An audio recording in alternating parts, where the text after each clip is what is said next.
This was a plan that many could see wasn't going to work. The Tory promise of childcare places to nurseries that were just simply unable to provide them. Here we see Shadow Education Secretary Bridget Phillipson taking the government to task over this mess. Bridget Phillipson.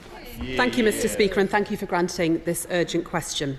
Crumbling school buildings, botched school budgets, and now the hat-trick, a childcare pledge in tatters because of Conservative bungling.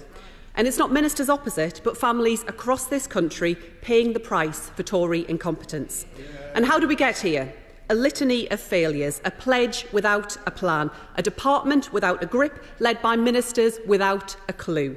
Families without the certainty of a childcare place they were promised by the Chancellor last March. And meanwhile, the department is facing a further £120 million shortfall because of yet another miscalculation. How are they going to make up this shortfall? Families are facing a rolling wave of Conservative chaos which wrecks all before it.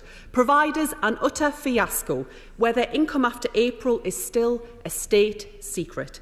When will providers be told about their funding rates? How many families does he estimate will now not be able to access new hours because of this shambles? The Prime Minister's official spokesman said this morning, "We are confident that the provision and capability is there. We are confident in the strength of the marketplace." But the market is telling them that their plan simply isn't deliverable. The Chief Executive of the Early Years Alliance said signing up to the new system was, and I quote, financial suicide for providers. Mr. Speaker, this isn't a market, it is an almighty mess, and ministers know it. Government sources are briefing the papers that there will be parents that just don't get their places. So let me explain to ministers of words of one syllable. That is no good. That will not work. They must do more. They need to fix it. If providers can't price places now, how on earth can they be expected to offer more in September? Can ministers guarantee to parents now that the rollout will be delivered on time? Yes or no? Mr. Speaker, it need not be this way. Sir David Bell is leading Labour's early years review to ensure that childcare is about life chances for children as well as work choices for parents. Up and down this country, families are fed up with this government, its broken promises, its...